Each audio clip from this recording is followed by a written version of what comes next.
But before I begin, I'd like to inform the House that yesterday we secured a £10 billion contract to supply Norway with at least 5 Type 26 frigates. This is the biggest British warship deal in our history. It strengthens NATO and our northern flank. It supports 4,000 British jobs and 400 British businesses for years to come. And it is showing that this government is making defence an engine for growth across the regions and nations of the United Kingdom. Turning to Ukraine, Madam Deputy Speaker. A few days ago, Ukrainians around the world came together to mark a special day. 34 years of their country's independence, 34 years as a proud and sovereign nation. And Ukrainians continue to fight for that freedom with huge courage, military and civilians alike, 3.5 years on from the start of Putin's brutal, full-scale invasion. A secure Europe needs a strong Ukraine. Their freedom is our freedom, their values are our values, and this is why the UK stands with Ukraine, and this is why this House stands united for Ukraine. And when Ukraine marks their next Independence Day, we all hope to see them celebrate in a time of peace and not in a time of war. Madam Deputy Speaker, over the summer, the UK, with our allies, have been working hard to make that hope a reality. The Prime Minister hosted President Zelenskyy in London. He chaired various Coalition of the Willing meetings with President Macron, and he joined European leaders with President Zelenskyy to meet President Trump in Washington, D.C. I've spoken with defence ministers across the coalition about stepping up military support and about securing a peace after any deal. And our military leaders have met multiple times to strengthen international contributions to the coalition, also known now as the Multinational Force Ukraine. We welcome President Trump's dedication to bringing this terrible war to an end, and we strongly welcome his commitment to make security guarantees, as he says, very secure with the Europeans. At every stage, President Zelenskyy continues his support for a full, unconditional ceasefire and for talks on a lasting peace. And yet Putin's response has been to launch some of the largest attacks on Ukraine since the start of the war.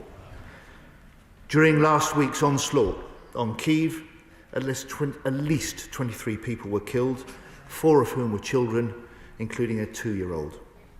And the attack on the British Council was an outrage. A Russian missile fired into a civilian area as part of an illegal war, damaging a British government building and injuring a civilian worker. Now it appears that Putin is refusing a meeting with President Trump and President Zelenskyy. So while Ukraine wants peace, Putin wages war. And President Trump is right. We must continue pushing for peace, as well as increasing pressure on Putin to come to the table. So we support measures to disrupt Russian oil revenues, and we welcome President Trump's comments that he is weighing very serious economic sanctions on Russia. And the Foreign Secretary will have more to say on similar UK action very soon. Madam Deputy Speaker, on the battlefield, intense fighting continues along the front line. And while Russian military activity has reduced in the Kharkiv and Sumy oblasts, as Russian ground forces relocate elements of those forces, over the past 2 weeks, they have advanced in the northern Donetsk region. Pokrovsk remains Russia's focus, and its forces are using a variety of methods to infiltrate Ukrainian positions. But Putin continues only to make minor territorial gains, and at a huge cost. The most recent assessment of the UK Defence Intelligence estimates that at the current pace since January, it would take Russia another 4.4 years to seize the Donbass, at a cost of almost 2 million more Russian casualties. Despite this, the increasing escalation of Russia's devastating drone strikes is a serious concern. In July, Russia launched approximately 6,200 one-way attack drones into Ukraine, another monthly record. Yet in one night alone, over this weekend, Russia launched nearly 540 drones and 45 missiles. So, Madam Deputy Speaker, the UK government is stepping up our efforts for Ukraine, and our priorities are simple.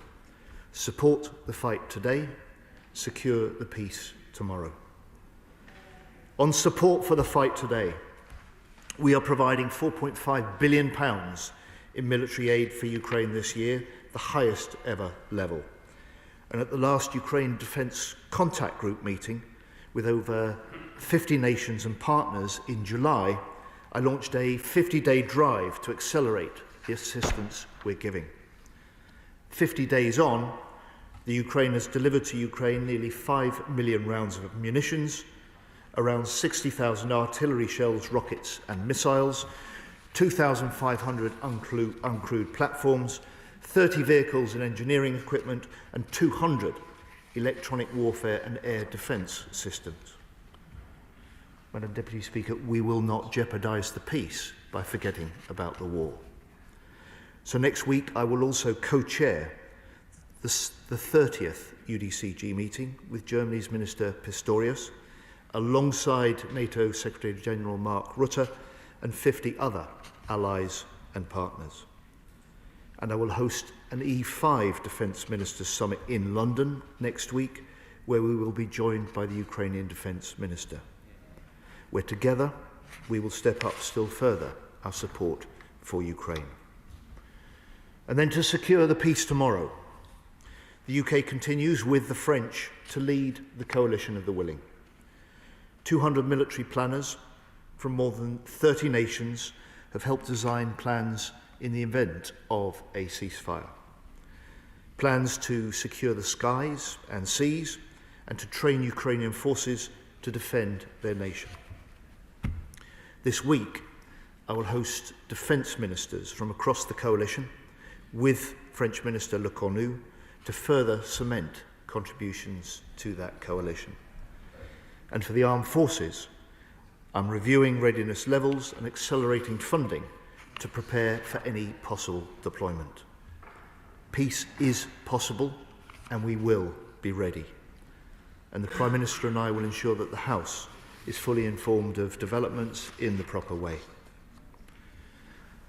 Madam Deputy Speaker, may I take this opportunity today to pay tribute to one of the driving figures of the Coalition of the Willing, Admiral Sir Tony Radakin, whose last day as our UK Chief of the Defence Staff is today.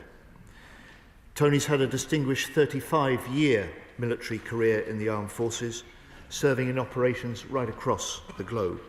He's widely respected and as a true friend of the Ukrainian people, as President Zelenskyy himself said last week. I'm sure everyone in the House will join me in thanking Tony for his outstanding service and wish every success to his successor as CDS, Air Chief Marshal Rich Knighton. And let me end then by saying that while President Putin likes to project strength, he is now weaker than ever. Since Putin launched his illegal invasion, he's not achieved any of his strategic aims. He's lost more than 10,000 tanks and armoured vehicles, and his Black Sea fleet has been humiliated. He's forced to rely on states like Iran for drones, North Korea for frontline troops, and China for technology and components. He's using 40% of his total government spending on the war, with interest rates now running at 18% and inflation at 9%. And moreover, Putin now faces a bigger NATO, 32 nations strong, with an agreement to raise national spending on security to 5% by 2035, and he faces a Ukraine more determined than ever to control its own future. Madam Deputy Speaker, a secure Europe needs a strong, sovereign Ukraine, and we in the Ukraine. We in the UK will stand with Ukraine for as long as it takes. I call the Shadow Defence Secretary of State, James Cartledge. Thank you, Madam Deputy Speaker, and I'm grateful to the Secretary of State for advance side of his statement, and can I join him in paying tribute to the outgoing Chief of Defence Staff, Admiral Sir Tony Radakin, who, as he says, has given such impactful leadership on support for Ukraine, and I also send my best wishes to his successor as CDS, Air Chief Marshal Sir Richard Knighton. It was a privilege to work with both of them at the MOD. Turning to Ukraine, it is being widely reported that in his speech to the Shanghai Cooperation Organization summit today, Vladimir Putin said that, and I quote, "the understandings reached at his meeting with President Trump in Alaska were opening the way to peace in Ukraine." How utterly cynical. What followed the summit in Alaska was not peace, but the brutal bombing of innocent civilians across Ukraine. In particular, just days ago, Putin unleashed the second largest aerial attack of the whole war, killing at least 23 people, and as the Secretary of State just confirmed, including 4 children. And of course, bomb damage included the British Council in Keir. We join the government in utterly condemning the attack on the British Council and pay tribute to all their staff playing their part in our national endeavour to support Ukraine, and pass on our best wishes to the member of staff who was injured in the attack. We note that the Chief Executive of the British Council, Scott MacDonald, promised to continue operations wherever possible. Can the Secretary of State outline to what degree this has been achieved and what support the government has provided to assist? If Putin really wants to open the way to peace in Ukraine, as he said, he should recognise that the blame for this war lies squarely with his territorial ambitions, and that all the civilian and military bloodshed that continues is wholly the result of his unprovoked and illegal invasion. But the reality is Putin does not accept this basic fact. In his speech today at the Shanghai Cooperation Organization summit, Putin is also widely quoted as blaming others for the war. In particular, his long-standing refrain that the war was caused by, and I quote, "the West's constant attempts to drag Ukraine into NATO." Without ambiguity, we and all our allies must see that the war in Ukraine is a question of a free and sovereign democracy invaded without provocation by a bullying dictator. That is why, when we were in office, it was right to provide such strong support to Ukraine from the outset of the invasion, indeed even before it commenced, and why in opposition we stand shoulder to shoulder with the government in continuing that policy. And that is why we need to keep tightening the screws on Putin's war machine. Moscow should be denied safe harbours for its tankers and profits, and Europe should ban Russian oil and gas sooner than its current 2027 deadline. The Euro-Atlantic alliance must lead a new pincer movement to further constrain Russia's energy revenues and stop Putin getting his hands on military equipment. So I'm glad that the Foreign Secretary will have more to say on sanctions, as the Secretary of State said, very soon. But can he confirm if the timeline is directly linked to US action? And would the UK go ahead with those plans for tougher sanctions if the US for some reason did not? On any potential end to the fighting, we all desperately want to see peace in Ukraine, but we're clear that this must be a lasting, sustainable peace, and that is why security guarantees are so important. The Secretary of State referred to President Trump's commitment to make security guarantees, and he quoted, "very secure" with the Europeans. What further detail is he able to share on the likely shape of any such US security guarantees? On the coalition of the willing, he states this would, and I quote, "secure the skies and seas."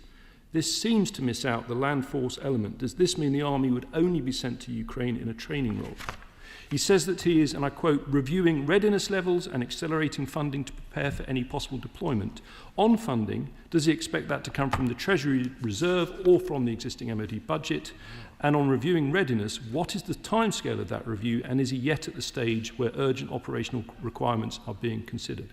Finally, Madam Deputy Speaker, I strongly welcome the news that Norway has selected the Type 26 made in Scotland for its future fleet. This is a huge deal that will support thousands of jobs, but also one that has been many years in the making, with significant input and progress under the previous government.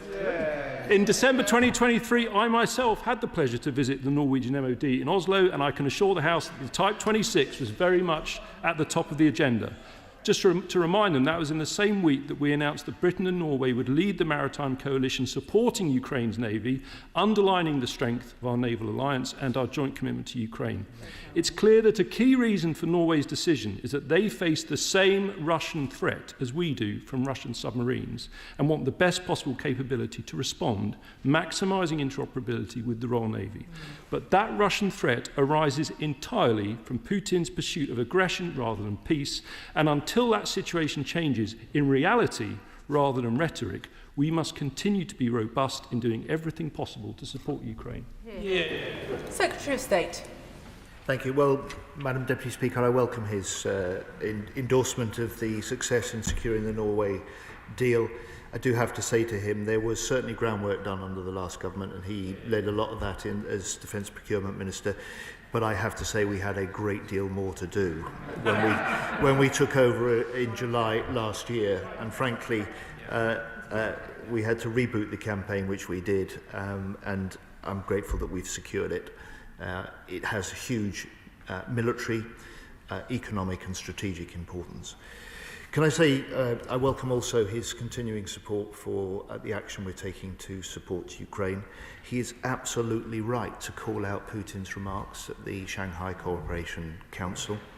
And the pressure is now on Putin to prove he wants peace, to do what he says he wants. And while he has sat down to discuss peace with President Trump in Alaska, he's been turning up his attacks, of course, in Ukraine. He launched this war. He can stop this war tomorrow if he chooses. Madam Deputy Speaker, the Right Honourable Gentleman asks about sanctions. He encourages us to take the steps further. He'll know that we've introduced already over 500 new sanctions against individuals, entities and ships. We've sanctioned 289 vessels as part of the Russian Shadow Fleet, and very soon the Foreign Secretary will announce further UK steps. On the security guarantees, the commitments we've secured already from many of those involved in the discussion are substantial. The discussions continue. We look for contributions to be further confirmed. Much of the shape of any deployment of a coalition of the willing will depend on the terms of any peace agreement. And at this stage, I certainly won't want to offer any more public details on that, because that would only reinforce Putin's hand and make him and the Russians wiser. Chair of the Select Committee, Tamanjeet Singh Desi. Thank you very much, Madam Deputy Speaker. I thank the Defence Secretary for advance sight of his statement. Wholeheartedly welcome the historic frigates exports deal with Norway and join him in paying tribute to Chief of the Defence Staff Admiral Radakin for his distinguished decades-long service to our country. Now, recent Russian attacks across 14 different regions of Ukraine are not actions of peace. Words and actions must align, and it is abundantly clear that both from President Putin present a threat to us all. So with such drastic escalation of Putin's violence, and that running concurrently with peace negotiations, along with Putin's false reframing of his invasion as some sort of reaction to a Western-backed coup, can my right honourable friend, the Secretary of State, shed further light on what steps, what levers he has pulled to help enable a peaceful outcome? Secretary of State. It's a truism that peace is secured through strength. And our task, those countries like the UK that strongly support Ukraine, is to put Ukraine in the strongest possible position on the battlefield and at any negotiating table. That means stepping up military support for Ukraine now, which we are doing, and we will do further in next week's UDCG meeting that I will co-chair. We are stepping that up with further economic pressure on Putin. which the House will have a chance to hear more about, and the Foreign Secretary will announce further measures soon. And it means also stepping up our preparations for securing any peace for the long term if Trump can help lead negotiations that will lead to a ceasefire and a peace agreement. That is the way that we support Ukraine now. That is the way that we can help reinforce the steps towards the possibility of peace tomorrow. And I just say to my honourable friend, the Defence Select Committee Chair, and to the honourable gentleman from the opposition benches, I will ensure that Admiral Radakin tomorrow is aware of the kind comments, and I know he will appreciate that from both sides of the House. Liberal Democrat spokesperson Helen Maguire. Thank you, Madam Deputy Speaker, and I thank the Defence Secretary for advance sight of his statement. I'd also like to join others in the House today in thanking Admiral Sir Tony Radakin for his service and wish him well on his next steps. I was relieved to see the Prime Minister join fellow European leaders in Washington last month, standing shoulder to shoulder with President Zelenskyy, and in the wake of Donald Trump's fawning appeasement of Vladimir Putin in Alaska.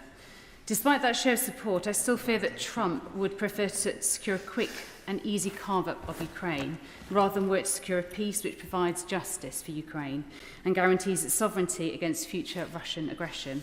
That's why I believe the government needs to continue to lead from the front, but to take our European partners with us, we really need to bolster Ukraine's defence and punish Putin. In that vein, can the Secretary of State update the House on what progress, if any, has been made on the seizing of the billions in frozen Russian assets across the G7? Can he also update us on whether any assessment has been made about the volume and quality of weaponry which the siege of those assets could help fund for Kyiv? Or to what use the assets could be used to support the rebuilding of Ukraine? We must also be tightening the screws on Putin's war chest. I welcome the new £10 billion contract with Norway and the British jobs and businesses that it will support in the UK, and this further demonstrates the need for us to work with our northern European allies in the fight against the aggression from Russia. And I'm pleased that the government has taken a step to further cut the Kremlin profits through a reduction in the oil price cap, but this measure must be accompanied by more work to crack down on Russia's shadow fleet, as it continues to trade and transport oil sold above the price cap. A joined-up approach between us and our allies is absolutely vital. So will the Secretary of State commit to expanding the UK's designation of vessels in the shadow fleet, including those already sanctioned by the EU, Canada and the US, and will he seek reciprocal designations from those partners? As we reach a critical moment in negotiations, we need to be taking all the steps we can to provide Ukraine with the leverage and military material it needs. So will the Secretary of State consider sending UK Typhoon jets for use by the Ukrainian Air Force? Secretary of State. Thank you, Madam Deputy Speaker. I welcome her strong focus on the need for further economic pressure on Putin and on Russia. She will recognise that the UK is out ahead of many other countries in the number of vessels we've now sanctioned as part of the Russian shadow fleet. I say to her, we are always ready to take further steps to do that.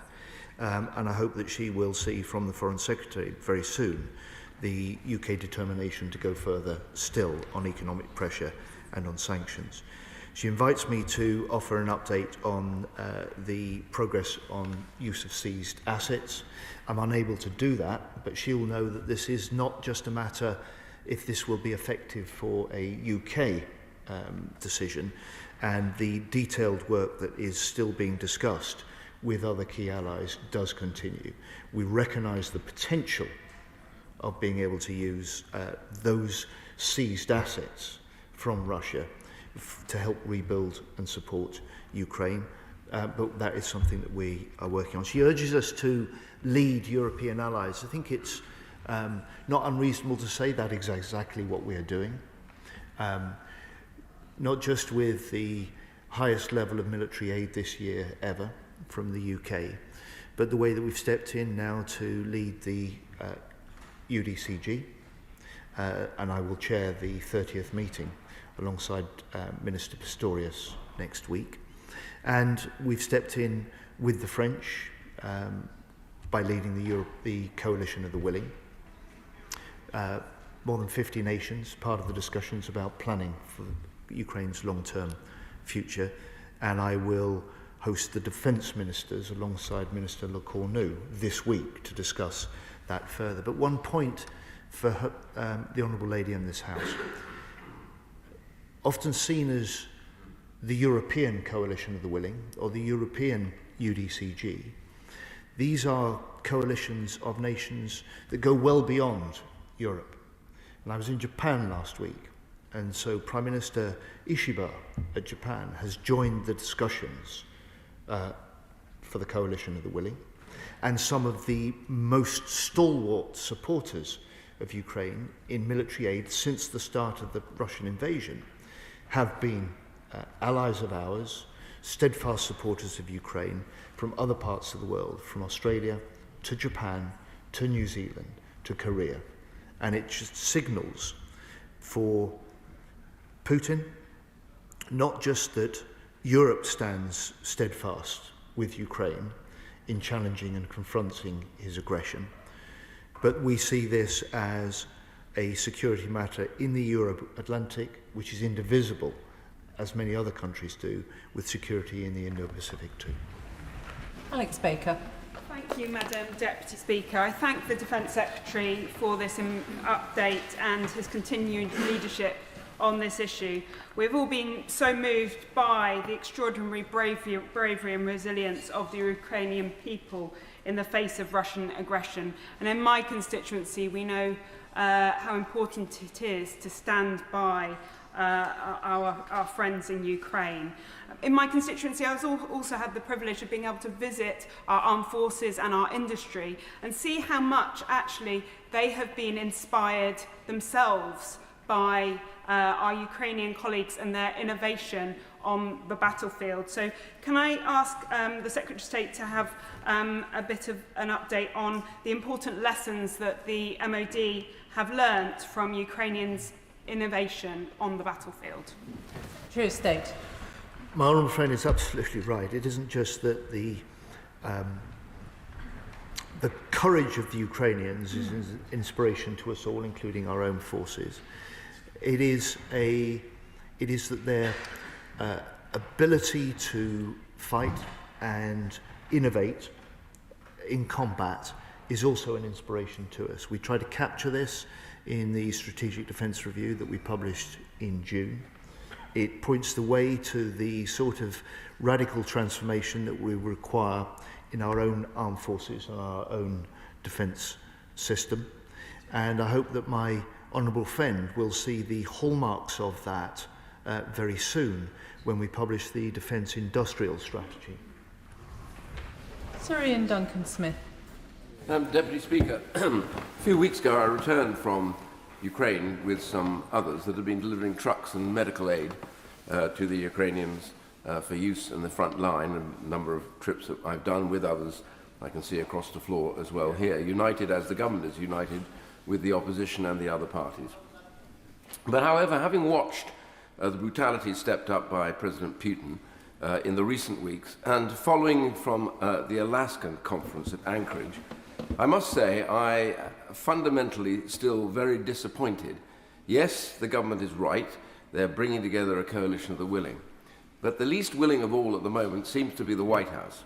And my concern is, without the White House's commitment to showing Putin that his actions have consequences, then this drags on again and again.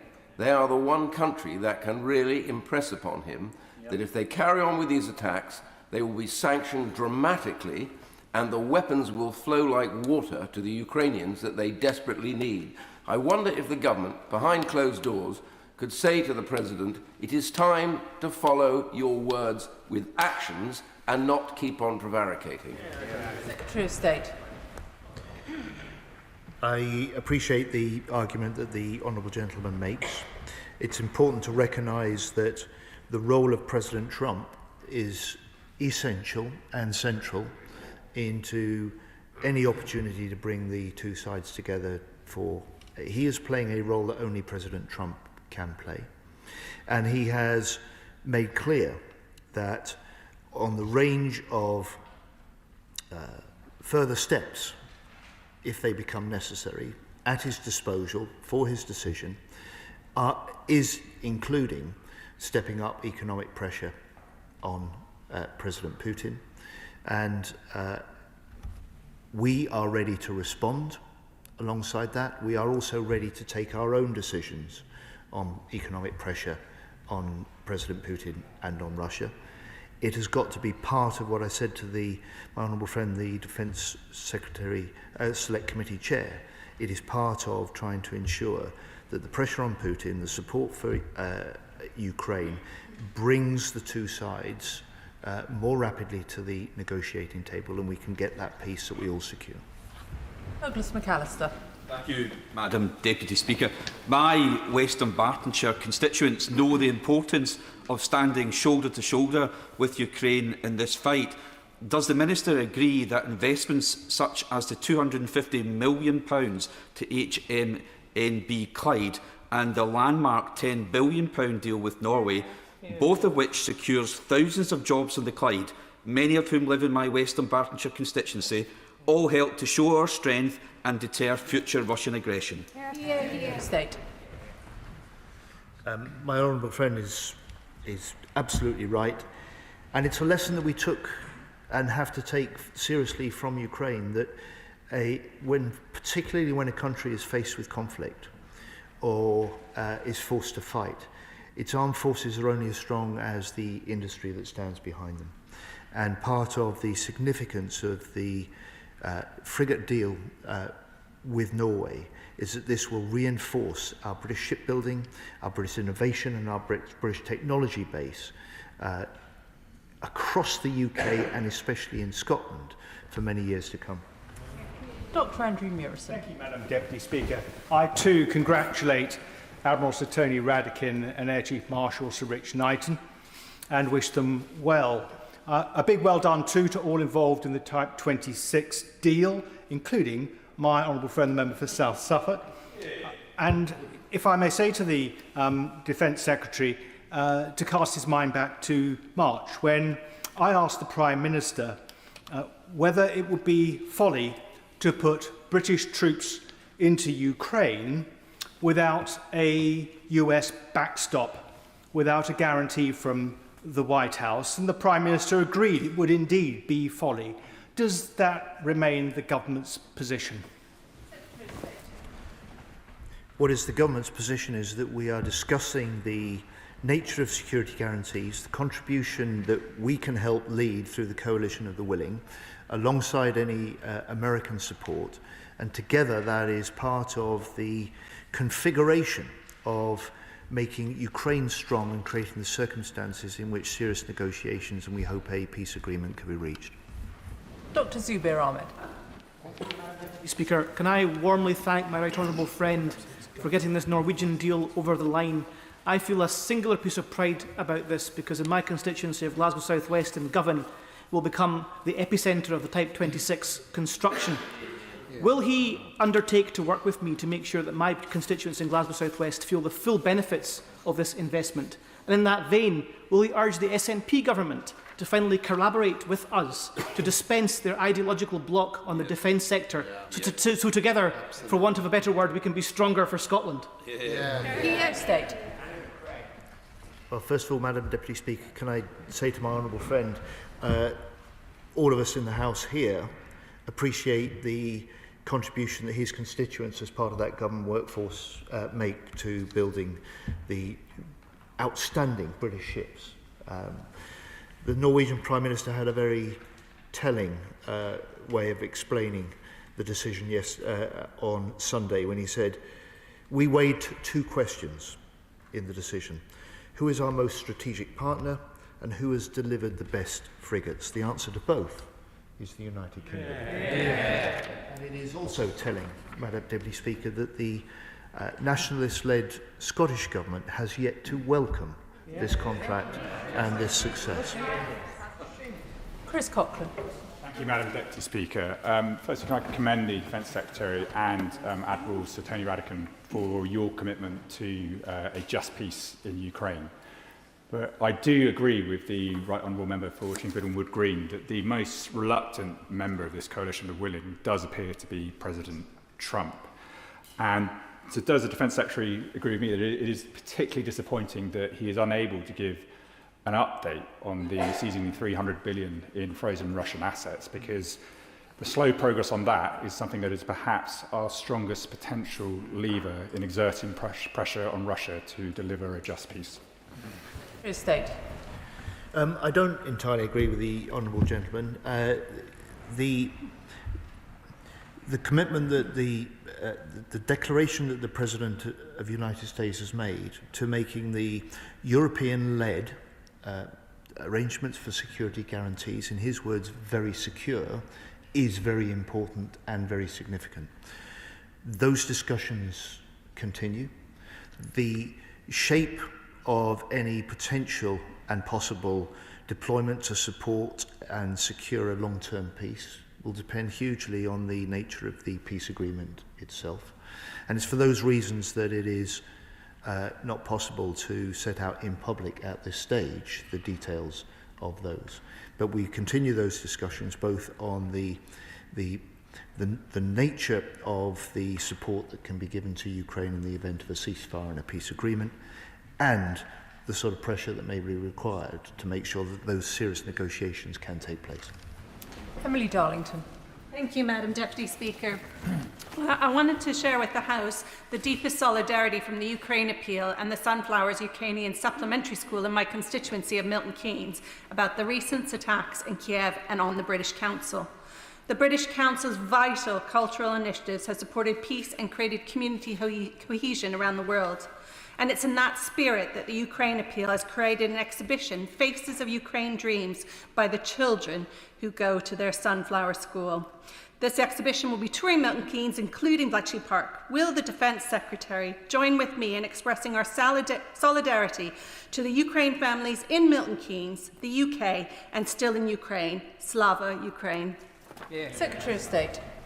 Well, indeed, Madam Deputy Speaker, and not just the solidarity with those Ukrainian families and children, but also I'd like to pay tribute to the people of Milton Keynes that have opened their homes to house and home the families of those Ukrainian children. And it is often the children and the families that will feel the threat and the grief most fiercely. And the fact that they have expressed such strong solidarity with those British Council workers in the face of that attack is something that we all appreciate, and I'd be grateful on behalf of the House if she would pass that on. Sir Julian Lewis. I'm sure honourable and right honourable members on both sides of the House shared my disgust at the sight of the killer in the Kremlin having a red carpet rolled out for him that might as well have been stained with the blood of all those who've died in the conflict, which is down entirely to him and him alone. But when we talk about meaningful security guarantees, it's perhaps worth remembering, is it not, that the only reason why, when Germany was divided at the end of the Second World War, that was a stable division, was that both sides knew that anybody crossing a line would be initiating an international conflict. Surely any security guarantee that doesn't automatically guarantee the involvement of other states in the defence of Ukraine will not be worth the paper on which it's written. Secretary of State. So the purpose of the coalition of the willing force that we are leading the work to plan for is about actively securing the Ukrainian skies, actively making the Ukrainian seas safe, and providing a presence that will help reassure as well as help build up the Ukrainians to deter and defend for themselves. It starts from the first premise that in the circumstances of a peace agreement, for the medium term and long term, the strongest defence, the strongest deterrence is the nature and strength of the Ukrainian armed forces themselves. That is our purpose, and that would be part of our mission. Joanna Baxter. Thank you, Madam Deputy Speaker. Can I firstly start by thanking my right honourable friend and his whole team for the incredible efforts that they're making on this issue. Over the weekend, Russia launched yet more devastating airstrikes in Kyiv, killing 23 people, including a 2-year-old child. July was the deadliest month of conflict since its early stages, with over 280 civilians killed and more than 1,300 injured. Russia has once again shown its blatant disregard for human life, targeting, abducting, indoctrinating and even weaponising children. Can the Secretary of State set out what further steps he is taking to ensure Ukraine has the means to defend itself from these heinous crimes? Madam Deputy Speaker, can I pay tribute to my honourable friend for the campaigning that she is doing, not just on Ukraine generally, but in particular to draw attention to this systematic programme that we've seen from Putin and his troops of abducting Ukrainian children, trying to indoctrinate them into the Russian way of life. And can I say to her, in the discussions that I've had with Secretary Umarov when he was Defence Minister and now as Secretary of the Ukrainian National Security and Defence Council, he is leading the negotiations on behalf of President Zelenskyy, and some of the early discussions potentially with the Russian side are about prisoner of war swaps and about the return of those Ukrainian children. Stephen Gethins. Mr. Speaker, can I welcome the Norwegian investment in Glasgow's shipyards? They understand, the Norwegians understand the importance of European security. The Norwegians understand the importance of territorial integrity. The Norwegians understand the importance of the High North, and I pay credit to those in my own constituency at RM Condor for their own work in that particular area. They know that Donetsk is Ukrainian, Luhansk is Ukrainian, Crimea is Ukrainian. Now, the US ambassador to NATO said recently that no chunks that were not, and I quote, earned on the battlefield should be given over to Russia. When he meets with his US counterpart in a couple of weeks' time, can he be clear that no chunks of Ukraine are earned by aggressors on the battlefield, and Ukraine's integrity, territorial integrity, is testament regardless of our political allegiance here? Secretary of State. The Ukrainians are fighting for their territorial integrity. The Ukrainians are doing the fighting. It's for the Ukrainians to decide when to stop fighting and on the terms on which they do so. Our job in the UK, my job as Defence Secretary, is to ensure that we give them the maximum possible support in the fight, and we'll give them maximum support possible as they go into the negotiations. And can I just say, to finish, the declaration that he fully supports, and I hope he can speak on behalf of his party for that the biggest ever British warship export deal is welcome in this House. Alex Sobel. And Deputy Speaker, I want to start by paying tribute to Andrei Parubi, the former Ukrainian speaker, who was brutally assassinated in his home city, Lviv. He played a key role in the Maidan protests, which freed Ukraine of Russian interference. I really thank my right honourable friend for raising the issue of the British Council attack in Kyiv. A man was injured. We need to remember the British Council isn't just any body. It's an arm's-length body of the FCDO. It takes British culture and values and English language teaching around the world. In the same attack, the EU delegation building was also attacked. And we heard tonight from Bulgaria that Ursula von der Leyen's plane was jammed by Russia and had difficulty landing and had to use paper maps to land. We're hearing more and more, I'm afraid, on the streets that this war is a matter for Ukraine and Russia. But I think everybody in this chamber knows that if Ukraine falls, it won't end there. And this is a war for all of us, and Ukraine are fighting for all of us. And I'd like my friend to reassure me that we are making very clear that we know that Putin's aggression will not stop at Ukraine if Ukraine fails, and they are fighting for all of us, and we'll give them all the support that they need to ensure that we are all free in Europe. Secretary of State. Madam Deputy Speaker, my honourable friend speaks plainly and strongly. Can I recognise the work that he's done on Ukraine, just in the way that President Zelenskyy did last month when he awarded my honourable friend the Order of Merit from Ukraine for his support. Can I say to him also, he's right to remind the House of the recent assassination of Andrei Parubi, and it is something that should be... It's a reminder of the brutality of the invasion, and in many ways this wasn't just Andrei was not just a leader in the Maidan uprising.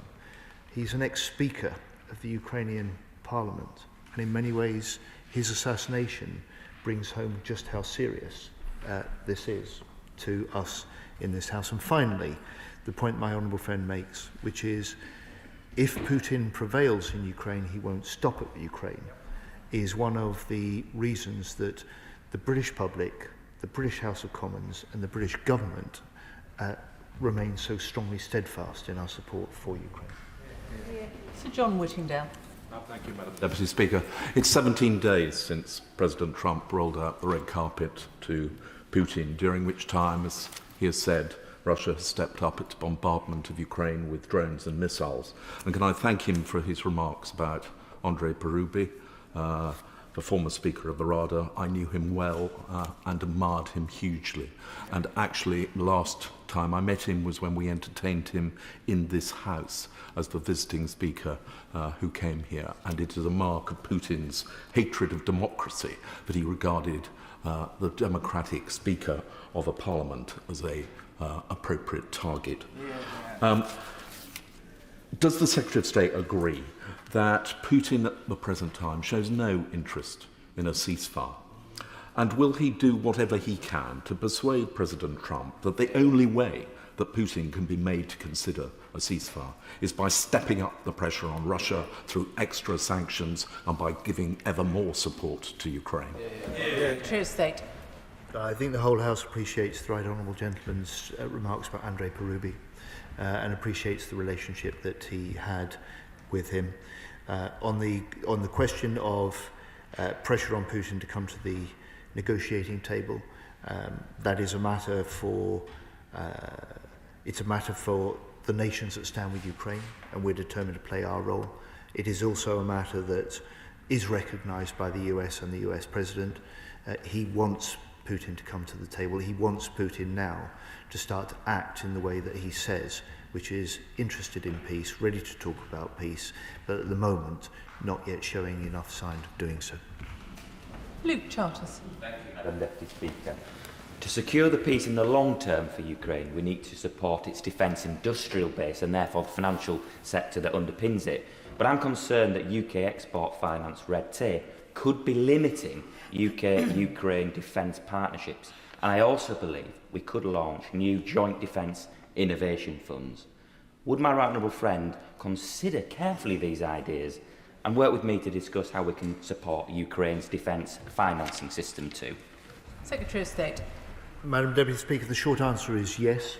The slightly longer answer is that we are already working hard with Ukraine on some of these questions of joint ventures, joint industrial partnerships, and indeed our Prime Minister, Keir Starmer, in June with President Zelenskyy, declared when he visited Downing Street that this is an area of reinforcing our industrial connections and joint enterprise that will help Ukraine in the fight now, will help develop Ukrainian industry, but could bring benefits to us and our armed forces in the future. Richard Tice. Thank you, Madam Deputy Speaker. Can I congratulate the Secretary of State and all those involved in the Type 26 frigate deal, which is great news for all and for economic growth, and reiterate our continuing support for Ukraine and also to this government and the Secretary of State to working with other world leaders in trying to secure a ceasefire. And I suppose we shouldn't be surprised by Putin's appalling continuation of bombing Ukraine. And can I urge the Secretary of State to work with other world leaders to use the leverage that I think we still have of the $300 billion of frozen central bank assets that I think could help in the negotiations with Putin. Secretary of State. Thank you, Madam Deputy Speaker. Can I thank the honourable gentleman? I note his view on the frozen Russian assets, and I welcome his declaration of support for Ukraine and his condemnation of Vladimir Putin. The all-party nature of the support for Ukraine in this House is very important, and it is particularly welcome that he's here this afternoon and he makes that clear for the Reform Party. Serena Brackenridge. Thank you, Madam Deputy Speaker. Russia's aggression directly threatens our security here at home. Does my right honourable friend agree that the push for peace matters not just for Ukrainian people, but for all of our security? And we must invest in the defence industry in constituencies like Wolverhampton North East to deter Russian aggression and stand in solidarity with Ukraine. Secretary of State. I do indeed, Madam Deputy Speaker. If for a moment this House considers a situation in which Putin prevails in Ukraine, it is not hard to see how that makes Europe less secure, and a strong Ukraine is essential for a secure UK and a secure Europe in the future. My honourable friend urges us to do more to reinforce the British defence industrial base and the record increase in defence spending that this government is now committed to investing since the end of the Cold War will be an important part of that, and I hope she'll welcome the defence industrial strategy when we publish that shortly. Sir Desmond Swing. Given the red carpet treatment afforded to Putin, will the Secretary of State remind our principal ally that it is our co-signatory to the Budapest Memorandum? Yes. Yep. Very good. The US is well aware that it's a co-signatory, and everyone involved in trying to support Ukraine through this war, but more importantly also looking to the route to securing a long-term and just peace, is acutely aware of not repeating the mistakes of the Budapest Memorandum. John Pearce. Thank you, Madam Deputy Speaker. I'd like to thank the Secretary of State for his statement and the government's unwavering support for Ukraine. Given recent reports that Starlink was disabled during a major Ukrainian counter-offensive, highlighting the dangers of relying on a single privately owned satellite system, can the Secretary of State outline what steps the government is taking with its European allies to ensure that Ukraine has a resilient and sovereign communication system that cannot be switched off at the whim of one individual? Secretary of State. Without going into the details in public, I can say to my honourable friend, across a range of capabilities, where the Ukrainians are requiring our support and our military aid, we're looking to provide that. Len Osmedy. Madam Deputy Speaker, it's been a long summer. Ukraine needs a just peace. It also needs financial support to rebuild. The EU has said it will allow frozen Russian assets to be used in higher risk investments to generate more money. What discussions has the Secretary of State had about supporting the EU's latest effort to use Russian assets to provide vital funding for Ukraine? State. I've had none of those discussions myself, but the government has with the European Union and with other allies that must be part of any effective plan to make use of the frozen Russian assets. She will, however, be aware of the way that we're making already use of the interest on those frozen assets, putting them to good use to make sure that we can support Ukraine to continue its fight. John Slinger. Thank you, Madam Deputy Speaker. A Ukrainian constituent who has just returned from a visit to Ukraine told me today that, and I quote, "Russia is systematically destroying our border regions and key infrastructure, medical, educational, civil, governmental and business. The scale of the problem goes far beyond housing or temporary displacement. It is about the viability of life across large parts of Ukraine. This is part of a wider strategy aimed at rendering Ukraine's borderlands uninhabitable. Any recovery strategy will require years of investment, security guarantees and sustained international support. In light of this, I thank my right honourable friend for his statement, which demonstrates that British support for Ukraine is unwavering. Can he confirm that we are using every tool at our disposal to ensure that the cynical Russian policy described by my constituent will ultimately be overcome? Secretary of State. I can confirm we are doing all we can, and if my honourable friend or his constituent identifies areas in which we are not doing that, then I would welcome him tackling me on doing so. Sir Bernard Jenkins. Thank you, Madam Deputy Speaker. The House should be grateful to the Secretary of State for giving this statement today, because it underlines how the government is determined to keep this issue at the top of the British political agenda. But he gave quite an optimistic assessment of how we, the Ukrainians and her allies, are doing in Ukraine, only in as much as Russia can't win this war. But the risk is, and I hope something he will emphasise to President Trump as well, is that the West is losing the peace. And by losing the peace, we are losing our own security. But we need to, in the words of his own SDR, mobilise the British people to have a national conversation as to why we need to step up our efforts. Are we really giving Ukraine enough? Because I don't think we are. State. But the right honourable gentleman has really deep experience, so I take his views very seriously. I would just say to him, we are doing more this year than we've ever done before. We are recognising that the UK itself, on its own, is limited, and that we can play a really important role in stepping up the collective leadership, as we are doing through the UDCG and the Coalition of the Willing. In that way, Britain can play a coordinating role to contribute the support that Ukraine needs.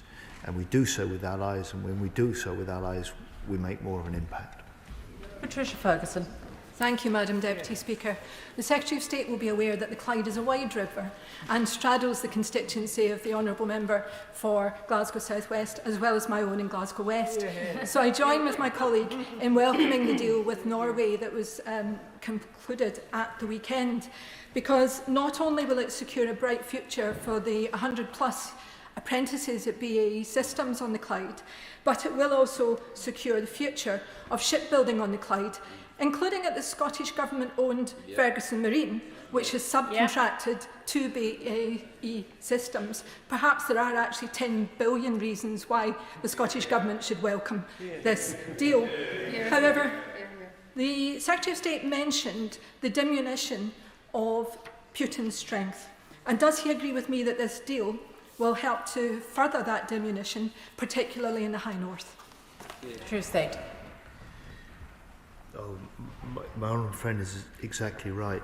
This will not just set new standards within NATO of interoperability and interchangeability, effectively a combined Norwegian UK anti-submarine force. It means that more frigates, a total of 13 anti-submarine frigates between the two nations, will be available to reinforce the northern flank of NATO, to provide the sort of deterrence required in order to keep the Russian threat in check. And just may I say to my honourable friend, she must be very proud of her Scotston yard. I hope that she will recognise, as I do, that this is a deal that will not just secure for many years the future of 4,000 jobs in the UK.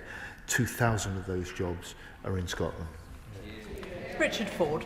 Thank you, Madam Deputy Speaker. Admiral Sir Tony Radakin is a fine example of public service, and so I humbly agree with the Defence Secretary about the retiring Chief of the Defence Staff. CDS appeared before the Defence Committee in June and said of NATO, quote, "The crucial thing is whether we are deterring Russia and whether we can face down threats from Russia." And he answered his own rhetorical question with absolutely we are. But following the strike in Kyiv that damaged the British Council and the EU's diplomatic mission last week, can the Defence Secretary set out how the UK and NATO are deterring further attacks that have symbolic effects like this one? Secretary of State. Well, I suspect, without wishing to speak for him, that Admiral Radcliffe, one of the things he won't miss in stepping down from the CDS is appearing before the Defence Select Committee. But I'm sure he'll still contribute to public debate on these matters. And, the honourable gentleman makes a sort of general point about the attempt to step up our support for Ukraine. We will always try and respond to what Ukraine says it most needs.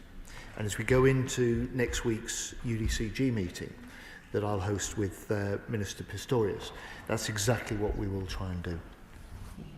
Lawrence Turner. Thank you very much, Madam Deputy Speaker, and I welcome my right honourable friend's statement and leadership on this issue. As the pressure on Ukraine to agree a ceasefire builds, Russia too escalates its campaign of aerial attack on Ukrainian civilians and Ukrainian civilian infrastructure. In the liberated city of Kherson, Russian first-person drone operators are turning state killing into a grotesque spectacle, publicly broadcast, which has been christened as a human safari. The provision and conversion of Ukrainian Soviet-era missiles into the Grave Hawk system represents both real material aid and an accomplishment of British military engineering. Crucially, it helps to reduce dependency on any single supply chain and technology for aerial defence. So will the Defence Secretary give the House an assurance that all steps are being taken to increase both the quantity and the diversity of air defence systems to Ukraine? State. Yes, we are doing what we can to increase the diversity and the quantity of air defence systems. And I'm proud of what we've managed to achieve with Grave Hawk. I think it's a good example of two things. First of all, innovation, and secondly, a combination of Ukraine and of UK mines working together. And when we do that, we can respond rapidly, we can respond in a way that meets their needs, but also points the way to a different future for the way that we develop the systems that we need in our own forces for the future too. John Cooper. Thank you, Madam Deputy Speaker, and I should declare an interest in that my eldest son today started work with Forsyth Royal Dockyard, a key part of British military infrastructure for over 100 years. Over the summer we saw Scotland's First Minister John Swinney meet with Ukrainian military personnel at the Edinburgh military tattoo. Incredibly, were those brave men and women to be injured in the line of duty, NHS medical aid sent from Scotland could not be used to treat them because of a prohibition put in place by the Scottish Government, and they still continue to refuse to fund warfighting capability in Scotland. With defence reserved to this place, Secretary of State, how is it possible that the devolved administration in Holyrood can damage British interests and security in this manner? Secretary of State. He poses those questions to me, but they're clearly matters not for me to answer, but for the Scottish Nationalist Government. And I would love to see the antagonism to investment in Scotland that supports Scottish jobs in the wider defence industry, that supports our UK security, of which Scotland plays such a vital part. That ought to be something that the Scottish Government embraces and supports, rather than resists and opposes. James Nash. Thank you, Madam Deputy Speaker. People in my constituency of Rushcliffe know the importance of standing with Ukraine in its fight, and in a recent survey I did, 87% of them supported this government's continued ironclad support for Ukraine, which I think after 3.5 years is an impressively high figure. Does the Defence Secretary agree with me that the push for peace in Ukraine matters not just for Ukrainians whose country has been under attack for over a decade by Russian forces, but also for our future security here in Britain, and that we must therefore invest in the defence industry in regions such as the East Midlands to deter future Russian aggression? Secretary of State. The answer, Madam Deputy Speaker, is yes. And can I also say to my honourable friend,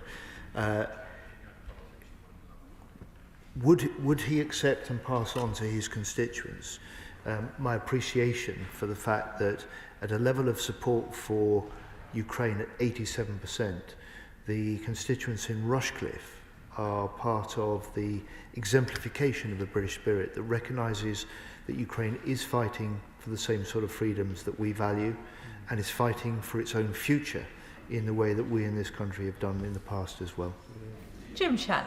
Thank you, Madam Deputy Speaker. Can I thank the Secretary of State very much for his statement.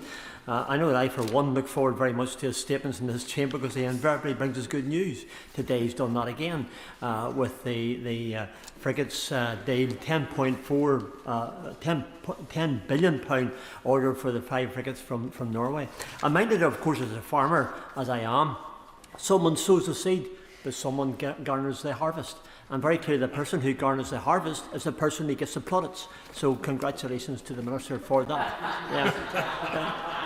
What discussion has the Secretary of State had with our American allies to ensure that the good of Ukraine is at the heart of any approach, and that any minerals deal is secondary to our ensuring that the battle was not fought in vain, the lives lost were not in vain, and that Putin and the Russian army will be made accountable for their war crimes and their reign of terror, and that the United Kingdom of Great Britain and Northern Ireland will continue always to stand with Ukraine.